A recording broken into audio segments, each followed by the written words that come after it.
और पुलिस का लाठीचार्ज शुरू हो जाता है। कई कार्यकर्ता घायल हुए और उसके बाद एक की मौत हुई। भारतीय जनता पार्टी की सरकार हिरासत में मौत का रिकॉर्ड के रिकॉर्ड बना रही है और कोई एक घटना नहीं है। गुजरात के बाद शायद सबसे ज्यादा कस्टोडियल डेथ अगर कहीं हो रही है उत्तर प्रदेश में हो रही है। अभी तक तो दूसरे मारे जा रहे थे, दूसरे लोगों की जान ली जा रही थी। अब उन्हें दुख महसूस हुआ कि अपने को खोने से क्या दुख होता है। लोगों का जो दर्द हम लोग कहते थे यहां बैठ करके आपके बीच में समय समय पे कहते थे, कम से कम अब भारतीय जनता पार्टी के लोगों को दर्द समझ में आया होगा। और न केवल निंदा करनी चाहिए इस घटना की, बल्कि इस घटना के पीछे कौन है, इस तरह के काम करने के तरीकों को बढ़ावा कौन दे रहा है, कौन लोग हैं जो पीछे बैठ करके बढ़ावा दे रहे हैं। अभी कुछ दिन पहले हम लोगों ने अखिल भारतीय वीडियो पिटाई देखा था। अखिल भारतीय वीडियो पिटाई, उसमें क्या क्या हुआ था आपको खुद पता है। समझौते हुए, अंदर ही अंदर समझौते हुए पूरा देश प्रदेश जान गया है कि अंदर कुछ गड़बड़ चल रहा है, लड़ाई चल रही है, अंदर झगड़ा चल रहा है अंदर, और उसी का परिणाम है कि लोगों के ऊपर अन्याय हो रहा है। अभी तक तो लोग जहर खा रहे थे दूसरे मुख्यमंत्री आवास में, उसके बाहर सुना है आज एक और खा लिया किसी ने जहर है। सोचिए आप, ये हालत है उत्तर प्रदेश की, और ये रिकॉर्ड बना रहे हैं कि सबसे ज्यादा जहर खाने वाले लोग यहां आ रहे हैं। हमारे पार्टी का भी नहीं बचा। आप तो न्याय के लिए यहां भी आत्मदाह कर रहे हैं लोग। तो आखिरकार ये सिस्टम को खराब किसने किया है? इस सिस्टम के खराब होने के पीछे कौन लोग हैं?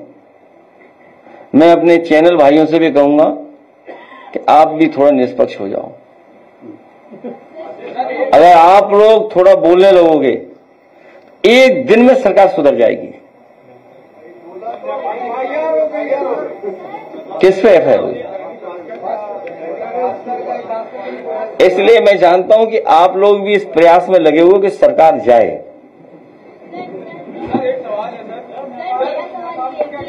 अपना परिचय दिया करो। कई बार क्या होता है कि गलत आदमी से सवाल पूछता है, बीजेपी वाले भेज देते हैं और हम कुछ बोल देते हैं, उससे चैनल चलता है। आप अपना परिचय दीजिए, सब जान जाएं। सर, मेरा नाम फिजा है।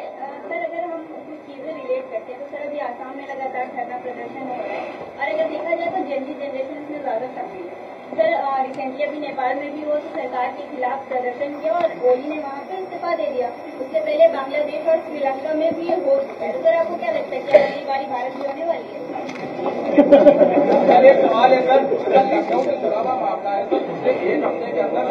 मैं इन्हीं से जोड़ देता हूं अपनी बात, और क्या कहूं मैं। आप क्यों ऐसा कह रही हैं? ऐसा क्यों समझ रहे हो आप? क्योंकि अगर हम रिलेट करते हैं तो तीनों देशों में लगातार जनजी जनरेशन ने ही प्रदर्शन किया है। और सर, अगर देखें तो मैं भी एक जनजी जनरेशन से ही होती हूँ, मुझे भी नौकरियां चाहिए, मिल रही है, वो अलग बात है। तो आपको क्या लगता है कि जो आसाम में किया जा रहा है, उन्होंने ये भी कहा कि उनकी बातें सुनी नहीं जा रही है, तो अगला नंबर क्या हम भारत का लिख सकते हैं? पहली प्राथमिकता ये होनी चाहिए कि जो हमारे पड़ोसी देश हैं उसमें शांति हो, और जो बॉर्डर्स हैं उसके आसपास शांति हो। ये पहली प्राथमिकता भारत सरकार की होनी चाहिए। और भारत सरकार अपनी विदेश नीति पे कई बार असफल हुई है, हमने आपने देखा है। वहां की इंटरनल पॉलिटिक्स में इंटरनल क्या क्या हुआ है उसमें बहुत सारी स्टोरीज आ रही हैं, क्योंकि सोशल मीडिया के समय पर कोई बाउंड्रीज नहीं है। एक पहलू देख करके कोई हम निर्णय नहीं ले सकते हैं। वहां और भी कई सवाल थे, गरीबी के, बेरोजगारी के, महंगाई के, और जो जनरेशन, जिस जनरेशन के बारे में बात हो रही है, वो लोग भी कुछ सोशल मीडिया में चीजों को प्रोपोगेट कर रहे थे। तो बहुत सारी चीजें हैं जिनको किया जा सकता है एक साथ जोड़ करके, लेकिन हमारा देश और खुशहाल हो। हम सब यहां बैठे लोग हैं जो भविष्य अच्छा देखना चाहते हैं। P for progress. हमारा साथी, लाड़ी साथी जो पगड़ी पहना रहा था, वो कह रहा था कि लाल रंग की पगड़ी खुशी में पहनाई जाती, खुशी के समय पर। मैं उसको धन्यवाद देता हूं क्योंकि अब खुशियां और अच्छाई के रास्ते पे जाने वाले हैं, हम लोग सरकार बनाने वाले हैं।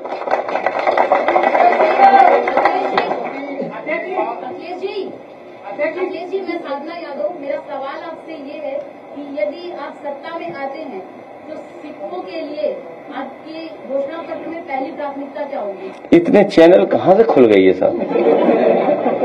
अभी तक तो साधना चैनल सुना था।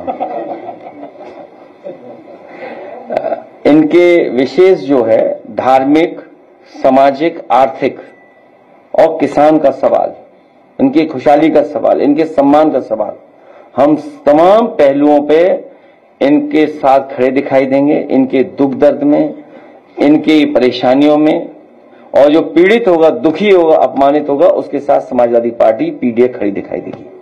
प्रधानमंत्री का और उनके तमाम नेताओं को हाथ अरेस्ट कर दिया। ये नई गिरफ्तारी है। हमारी पार्टी के तो सबसे पहले गिरफ्तार होते हैं। सर एक सवाल है सर, अभी लखनऊ में तो कई दिनों से किडनैपिंग हो रही है। कल भी 2 बच्चे किडनैप हुए, अभी किडनैपिंग का प्रयास हो। पिछले 1 हफ्ते में अभी कोई 4-5 से लड़का जा रहा था बाराबंकी से, उसको पकड़ा, उसको 1 लाख बहुत ज्यादा सर ये हो गया। न केवल किडनैपिंग बल्कि डिजिटल अरेस्ट भी बड़े पैमाने पर उत्तर प्रदेश में बढ़ा है, और डिजिटल अरेस्ट में, क्राइम में उत्तर प्रदेश नंबर 1 दिखाई देता है। महिलाएं सबसे ज्यादा असुरक्षित हैं, उत्तर प्रदेश सबसे आगे है। बेटियों के साथ सबसे ज्यादा घटनाएं हुई, उत्तर प्रदेश आगे है। करप्शन में भी मैं समझता हूं सबसे आगे उत्तर प्रदेश ही दिखाई देगा। सरकार जाएगी, भाजपा हटेगी, भाजपा जाएगी, तभी कानून व्यवस्था लागू होगा। समाज की आन बान शान ये आप पहन के आपको कैसी अनुभूति हो रही है, तो जरूर साझा करिए। क्या चीज? समाज की आन बान शान आपको पहनकर आपको कैसी अनुभूति हो रही है, जरूर साझा कीजिए। सिख समाज का बहुत शानदार इतिहास है। ये वो समाज है जिसने समय समय पर बलिदान दिया है, अपनी मिट्टी के लिए, अपने सम्मान के लिए। अगर जान भी देनी पड़ी होगी तो परवाह नहीं की इन्होंने। दुनिया में जितनी भी, और भारत की धरती पे जितनी भी लड़ाइयां हुई हैं, समय समय पर इनकी बहादुरी के पर्चे हर जगह हैं। खेती बाड़ी में भी सबसे आगे इन्होंने मेहनत कर करके अपनी पहचान बनाई है। न केवल खेती बाड़ी में किसान अच्छे हैं, बल्कि दुनिया में अगर भारत की तस्वीर को सबसे पहले, सबसे ज्यादा किसी ने बदला है, जो सम्मान की दृष्टि से भारत को भी देखा जाता है, वो सिख समाज के लोगों का योगदान है। चाहे वो अमेरिका हो, इंग्लैंड हो, यूरोप हो, दुनिया के किसी हिस्से में हम चले जाएंगे, आज हर जगह सिख समाज के लोगों ने अपनी मेहनत से, अपने टैलेंट से, अपनी कुशलता से एक स्थान बनाया है। आज सिख समाज की वजह से भी भारत के लोगों को सम्मान की दृष्टि से दुनिया में देखा जाता है। किसको? किस एजेंसी ने दिया था, उस एजेंसी पे एफआईआर होनी चाहिए। जिस एजेंसी ने वो लखनऊ को नंबर 3 पर सफाई पर पहुंचाया था, स्मार्ट सिटी में पहुंचाया था, उस पे एफआईआर दर्ज होनी चाहिए।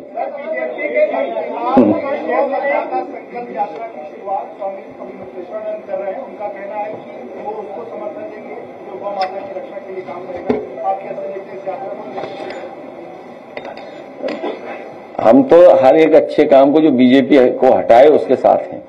बीजेपी के घटक दल के जो नेता थे, हाँ? तेज बोलो भाई। बीजेपी के जो घटक दल के नेता थे वो कहीं अपमानित हो रहे थे। अब तो बीजेपी के मंत्री, उप मुख्यमंत्री नर्सों का ट्रांसफर नहीं करवा पा रहे, कार्यवाही नहीं करवा पा रहे हैं। सरकार जवाब हो रहा है, कार्यवाही नहीं करवा पा रही। सर एक क्वेश्चन आपसे ले लिया सर।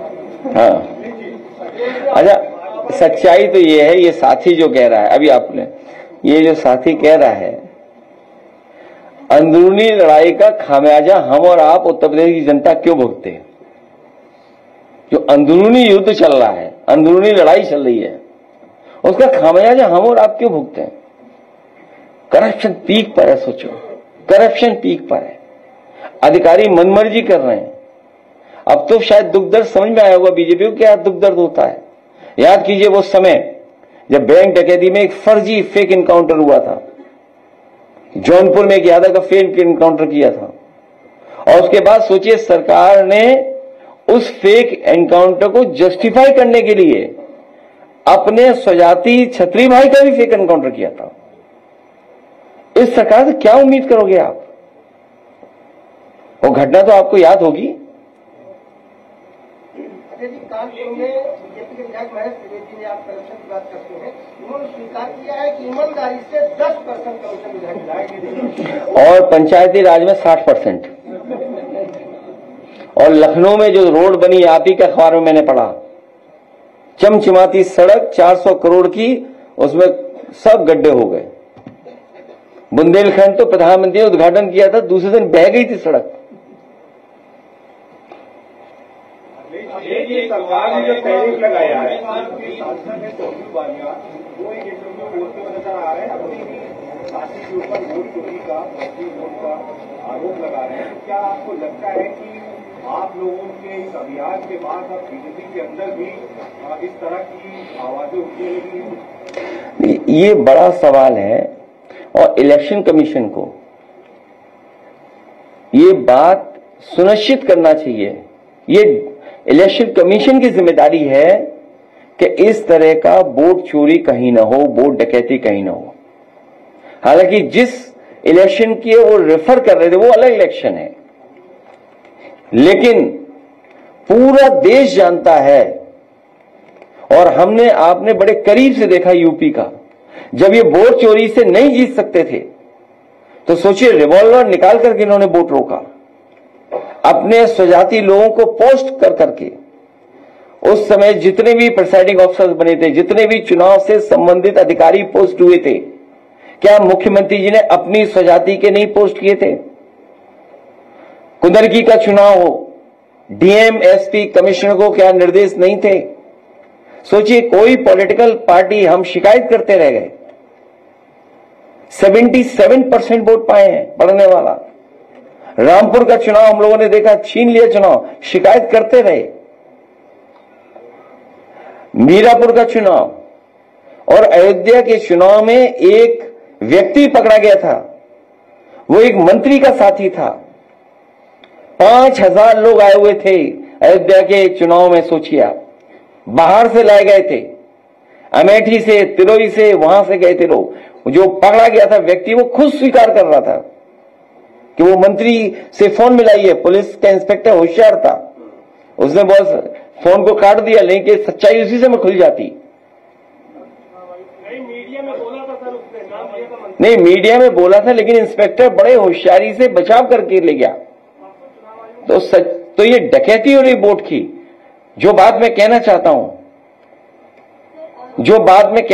हूं, इसी तरह की वोट की डकैती होगी तो हो सकता है जो आसपास के देशों में जनता सड़कों पे दिखाई दी, हो सकता है जनता भी सड़क पर दिखाई दे।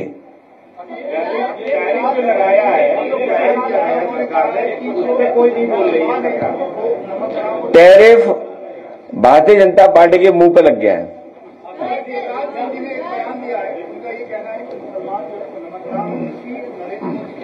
अरे वो खुद नॉन वेजिटेरियन है, कोई हमें ये बताइए, हमारे साथी बहुत से सवाल पूछ रहे हैं।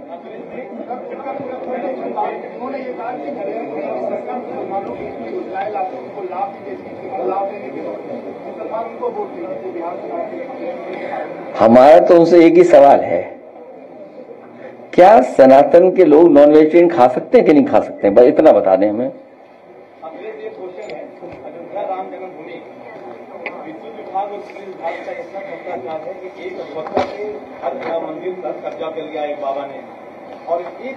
किसने? एक बाबा। अरे यहाँ भी एक बाबा ने कब्जा कर रखा है, उससे हटाओ।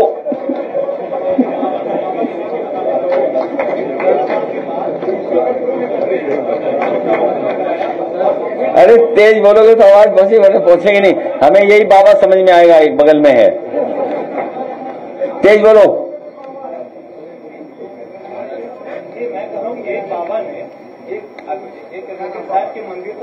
वो बाबा योगी है क्या? अच्छा बाबा है बस। और उस मुकदमे में एसडीओ यही सत्य पर मुकदमा हुआ गंभीर धाराओं में AK शर्मा से मिला, सबसे मिला, अभी तक गिरफ्तारी नहीं होती है। तो हमारा आपके माध्यम से जो आप सवाल कर रहे हैं, कानूनी कार्रवाई हो, दोषी जेल भेजा जाए। अखिलेश जी, भारत सरकार ने आपको नौकरी और उत्तर प्रदेश को खुशहाली के रास्ते पर। तो कहीं जाने का मन नहीं है आपका?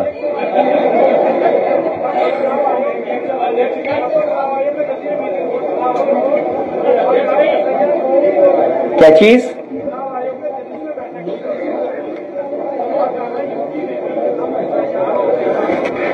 समाजवादी पार्टी, क्योंकि सुप्रीम कोर्ट के समय समय पर निर्देश आए हैं और सुप्रीम कोर्ट ने निर्देश दिए चुनाव आयोग को, हमें पूरा भरोसा है कि चुनाव आयोग उन निर्देशों का पालन करेगा।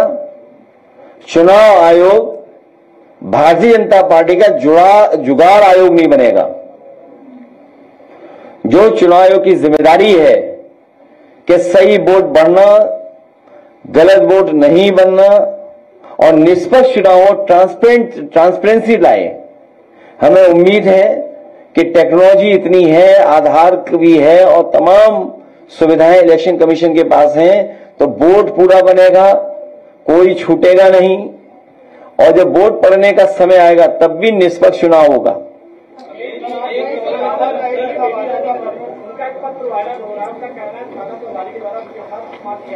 लगातार मंत्रियों के पत्र वायरल हो रहे हैं, कैसे देखते हैं? विधायक के साथ देवी रानी महोदय ने जो पत्र लिखा उसमें थानेदार को बर्खास्त करने की मांग की है। उनका कहना है कि विधायक के साथ उन्होंने अभद्रता किया। क्या लगता है? जितनी जानकारी हमें है वो जानकारी ये है कि उनका अपमान जानबूझ कर कराया जा रहा है। जितनी जानकारी हमें है उतनी उनका जानबूझ करके अपमान कराया जा, इसलिए अपमान कराया जा रहा है क्योंकि उन्हें लाया गया था मुख्यमंत्री बनाने के लिए। वो एक गवर्नर थी। शायद बहुत कम ऐसे चुनाव हुए होंगे जहां पर गवर्नर विधानसभा का चुनाव लड़ते हों। वो गवर्नर थी, उन्हें भरोसा दिलाया गया था कि वो मुख्यमंत्री बनेंगे। अब जो मुख्यमंत्री बने हैं वही अपमानित करा रहे होंगे। और जो कमीशन वाली बात है, एक विधायक ने कहा, मंत्री ने कहा, आप सोचिए एक डीएम को, वो एक आईएएस को अपने बंटवारे के चक्कर में अंडरग्राउंड रहना पड़ा था। वो कहां है आईएएस, बताइए आप, कहां है अंडरग्राउंड? अखिलेश जी, सर आपने एनवायरमेंट की पढ़ाई किया है और एनवायरमेंट को लेकर के उत्तराखंड में लैंडस्लाइड हो रहा है, बहुत नुकसान हो रहा है, पंजाब में फ्लड है, अब उन्नाव में 80 गांव जो है पानी में डूब गए हैं, कानपुर में अलर्ट जारी हो गया है, आप इसको कैसे देखते हैं? सबसे पहले तो मैं पंजाब में जितना नुकसान हुआ है, बड़े पैमाने पर लोगों की जान गई है, बड़े पैमाने पर खेती जो खड़ी थी किसानों का नुकसान हुआ है। किसान गांव में जो अपने जानवर रखता है उसका नुकसान हुआ है। उसे कभी ये नहीं था गरीब को कि पानी आएगा उसका घर गिरा देंगे या और जो चीजें बनी हुई थी खेत से लेकर के और जगह वो नुकसान हो जाएगा। हमारी अपील है यहां से, आज जब हमारे सिख समाज के लोग यहां इतनी बड़े पैमाने में बैठे, इनकी भी मांग थी कि पंजाब के लोगों का पूरा भरपाई हो, उनकी जो नुकसान हुआ है फसल का पूरी भरपाई हो, जानवर का उसकी मदद हो, घर मकान की मदद हो, जान माल का जितना नुकसान हुआ है उसकी सरकार भरपाई करे। केवल यही नहीं बल्कि उत्तराखंड, हिमाचल, जम्मू कश्मीर में जो बड़े पैमाने पर लोगों की जान गई है उनकी मदद सरकार करे, जो नुकसान हुआ है मदद हो उसमें। और भविष्य में क्योंकि एनवायरमेंटल इश्यूज जो आए हैं सामने, उनके लिए कोई long term planning, long term कोई प्रोग्राम सरकार को बनाना पड़ेगा। पंजाब में नदियां पूरी पानी से भर गईं, जो पानी जम्मू कश्मीर से, हिमाचल से पानी बरसा, उसकी वजह से बाढ़ आ गई। जो उत्तराखंड की घटना हुई, जो सबसे पहले घटना हम लोगों ने देखी, कहीं से क्लाउड बर्स्ट हुआ और एकदम नुकसान इतना बड़े पैमाने पर हो गया और जगह जगह लैंडस्लाइड हो रही है। तो जब हम डेवलपमेंट करें, जब हम बड़े प्रोजेक्ट लाएं, तो जो एनवायरमेंट पे नुकसान क्या होने जा रहा है उसको देख के ही कोई डेवलपमेंट प्रोजेक्ट आने चाहिए, क्योंकि हमारे उत्तराखंड के पहाड़ कच्चे हैं, अमेरिका और यूरोप जैसे पहाड़ नहीं हैं, ये अभी नए पहाड़ हैं। इसलिए ये पहाड़ हमारे सुरक्षित रहें। और यहां बहुत सारे लोग जानते होंगे, डॉक्टर राम लोहिया ने सबसे पहले कहा था कि नदियां बचाओ, पहाड़ बचाओ, हिमालय बचाओ। हमें लगता है कि जो पहाड़ी इलाके हैं, जो हिली एरियाज हैं, इनके लिए विशेष सरकार को पॉलिसी और मदद करनी चाहिए।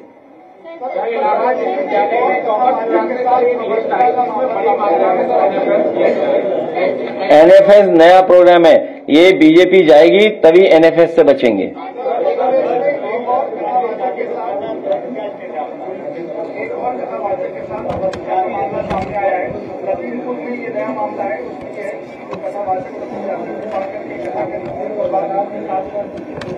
अच्छा, मेरी जानकारी में नहीं है।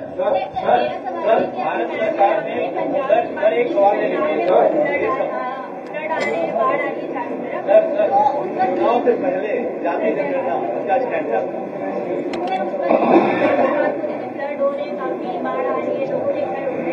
सोशल मीडिया पर वीडियो बहुत वायरल होती है जिसमें कुछ मुसलमान वहाँ पे सिखों की मदद करने नजर आ रहे हैं, लेकिन कुछ दिन पहले देश की सरकार ने ये कहा था कि मुसलमान देशद्रोही होते हैं, वो तो किसी की मदद नहीं करते। इस चीज पे आप क्या कहना? भारत के लोग, हिंदुस्तान के लोग एक दूसरे की मदद करते हैं, केवल बीजेपी नफरत फैलाती है।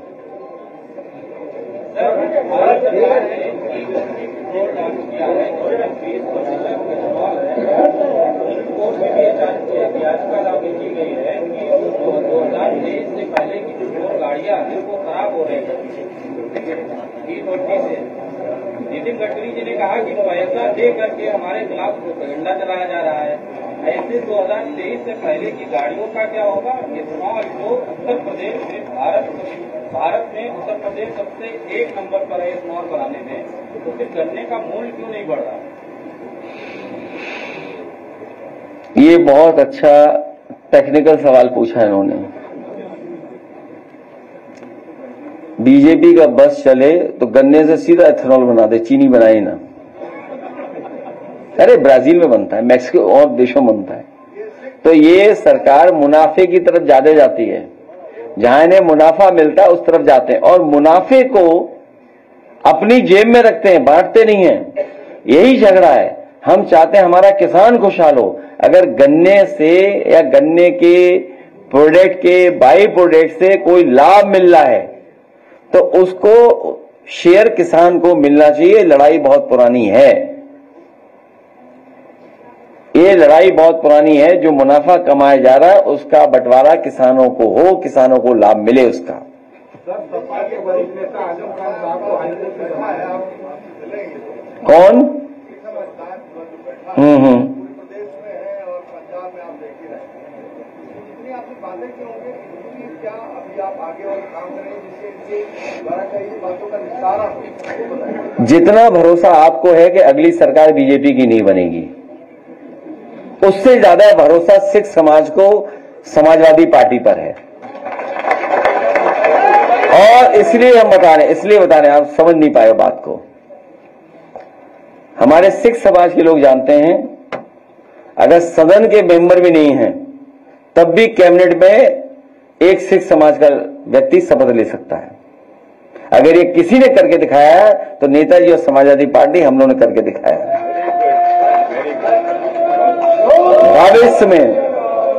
भविष्य में समाजवादी सरकार बनेगी। इनकी भूमिका, इनकी भागीदारी, इनका सहयोग हर जगह आपको दिखाई देगा। इसलिए जितना भरोसा आपको है कि ये सरकार जाने वाली है, उतना ही भरोसा हमारे सिख भाइयों को है कि सरकार बनेगी तो उन्हें हर स्थान पर सम्मान देने का मार्ग मिलेगा।